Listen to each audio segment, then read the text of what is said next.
زندگی گزارنے کے کام کرنے کے جو ڈھنگ ہیں دو ہیں.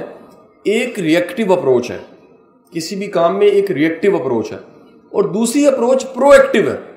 دنیا میں نیشنز بھی دو حصوں میں تقسیم کر دی ہیں اس اینگل سے. کچھ قومیں ایسی ہیں جو ریئیکٹیو قومیں ہیں, یہ سر پہ پڑتی ہے تو دیکھتی ہیں. کچھ قومیں جو پرو ایکٹیو ہیں. سیکیورٹی ہماری ریئیکٹیو اپروچ سے ٹھیک ہوئی ہے, پرو ایکٹیو اپروچ سے ٹھیک نہیں ہوئی.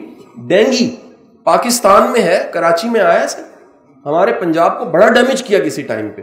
فار یور ویری کا انفارمیشن, یورپ میں ڈینگی 2025 میں پہنچے گا, پہنچا نہیں ہے, اور انہوں نے اس کی ویکسینیشن ابھی دریافت کر لی ہے.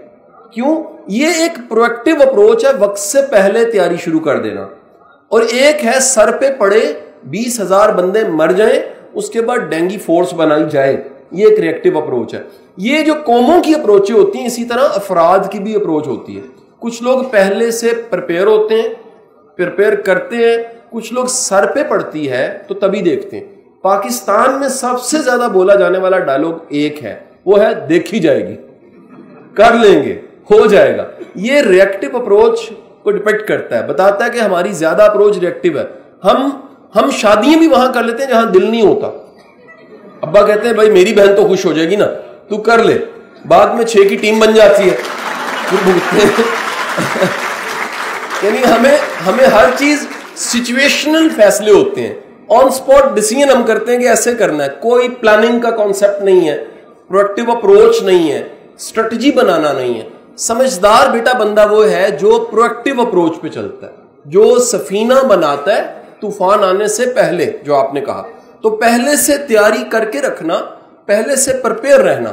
اور اس کی سادہ سی مثال آپ کو دے دوں, آپ میں سے ہر وہ بندہ جو کل کی پلاننگ کر کے آج کے دن کو ختم کرتا ہے وہ پرو ایکٹیو ہے. جو کل میں کل دیکھی جائے گی کرتا ہے وہ پرو ایکٹیو نہیں ہے. زندگی میں کئی کام ایسے ہیں جن کی فکریں نہیں کرنی چاہیے, اللہ پہ چھوڑنا چاہیے. پوری نیت, پوری کوشش اللہ پہ چھوڑ دیں, فکر نہیں. لیکن جو پلاننگ اللہ نے صلاحیت دی ہے وہ پلاننگ کر کے سونا, یہ ایک پرو ایکٹیو اپروچ ہے. پروڈکٹیو لوگ زیادہ ترقی کرتے ہیں, ریئیکٹیو لوگ زیادہ گرو نہیں کرتے, وہ سٹریس میں رہتے ہیں. سمپل سی تھیوری. کسی سکل کو ڈھونڈنا, تلاش کرنا, اسے پالش کرنا, یہ بھی پڑھائی لکھائی ہے. ایک شعبے کا قابل بندہ نہیں ملتا. آپ کنسٹرکشن کے کام, میں نے کئی دفعہ پروجیکٹس دیکھے ہیں لوگوں کے, وہ کہتے ہیں ہمیں بندے نہیں مل رہے ہوتے. انڈسٹری میں دیکھا ہے, یہ کراچی کی کئی بڑی انڈسٹریز ہیں, بگ نیم ہے, نام نہیں لے سکتا, میرے کلائنٹس ہیں, وہ کہتے ہیں سب سے بڑا چیلنج یہ ہے ہمیں چھوٹا ٹیکنیکل بندہ نہیں ملتا. اگر ملتا ہے اس کو کام نہیں آتا. وجہ کیا ہے؟ ہم جو پڑھا لکھا کے فوج پوری تیار کر رہے ہیں, پڑھنے لکھنے سے ایک ایگو بھی پیدا ہوتی ہے. میں چھوٹا کام کیوں کروں جی, یہ بڑی ایگو ہے کہ بھائی میں نے یہ کر لیا, میں چھوٹا کام کیوں کروں. ہمارے اس پوری بیلٹ میں کام فخر نہیں ہے. ہر کوئی ہاتھ پہ ہاتھ رکھ کے کمانا چاہتا ہے, ہر کوئی چاہتا ہے ڈگری لے کے نکلوں, توپوں کی سلامی کے ساتھ جاب مل جائے. ایسا نہیں ہو سکتا, ہمیں کام کرنے پڑتے ہیں. مجھے اگر یہ جیسے بچہ بتا رہا ہے ٹیوشن سینٹر سے چلایا, مجھے آج یاد ہے میں 100 بینر خود لگاتا تھا کھمبوں پہ اپنے ٹیوشن سینٹر کے, چلے پوسٹر پھینکتا تھا. آپ جب تک مٹی میں نہیں ملتے آپ عروج پہ نہیں جاتے. آپ مٹی میں نہیں ملتے, اللہ آپ کو بڑا مقام نہیں دیتا.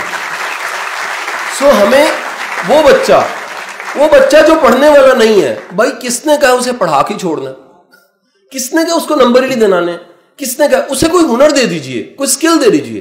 دنیا میں بڑے لوگ ایسے ہیں جو ڈگری نہیں ہے لیکن کو ہنر ہے, لیڈ کر رہے ہیں.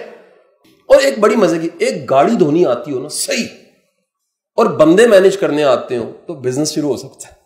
پہلے خود دھوئے گا, بعد میں 10 بندے رکھ لے گا. ہمارا مسئلہ یہ, نہ ہمیں کام آتا ہے اور نہ ہمیں ٹیم بنانی آتی ہے. جب نہیں آتا تو پھر ہم امپائر کھڑی نہیں کرتے. چھوٹے سے کام کی امپائر کھڑی ہو سکتی ہے اگر آپ کو خود آتا ہو اور ٹیم بنانی آتی ہو.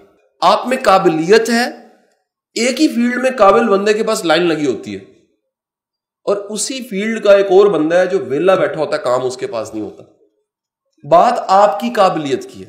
آپ قابل ہیں کسی بھی فیلڈ میں, ٹیلنٹ ہے آپ میں, آپ دنیا ڈھونڈے گی. قابل نہیں ہے, بیسٹ ڈگری ہے, قابلیت پیدا نہیں کی, ڈگری سے قابلیت آنی چاہیے تھی, نہیں ہے. سو آپ جب بھی اپنے ٹیلنٹ کو فالو کرتے ہو, اپنے پیشن کو فالو کرتے ہو, اس کو ڈھونڈتے ہو, تلاش کرتے ہو, قابلیت پیدا کرتے ہو, آپ نے دیکھنا آپ اپنی فیلڈ میں کہاں پر ہے, دنیا کہاں گئی چھوڑیے. اس اپنے رانجھے کو راضی کیجئے, اپنے دل کو راضی کیجئے. میں مہینے کے 28 دن پے بیک کرتا ہوں. یہ سب یونیورسٹیوں میں اداروں میں خود ٹکٹ لے کے اپنا سٹے لے کے آ جاتا ہوں, لیکچر دیتا ہوں, واپس چلا جاتا ہوں. کیوں؟ میرے مطابق کامیابی یہ, اگر آپ کی قابلیت سے 2 دن کام کر کے مہینہ اچھا گزرتا ہے نا, تو 27 دن پیسے کمانے کی مشین نہیں بننا چاہیے, پے بیک کرنا چاہیے. یہ میرا فلسفہ ہے, یہ غلط ہو سکتا ہے. میں جب کبھی اپنی یونیورسٹی میں جہاں سے پڑھا ہوں میں گیا ہوں, میں نے وائس چانسلر کو کال کی ہے, سر کتنے بچے ہوں گے؟ ان کا جی 1000 بچہ ہے. میں خالی ہاتھ نہیں گیا 1000 بچوں کے لیے. کیوں؟ مجھے شرم آئی ہے. اگر میں پے بیک نہیں کروں گا تو پھر پے بیک کرنے کا کلچر رواج یہاں نہیں آئے گا. آپ بھی آج خواب دیکھیے, آپ کی یونیورسٹی کو میں نے نمبر 1 یونیورسٹی کا ہے.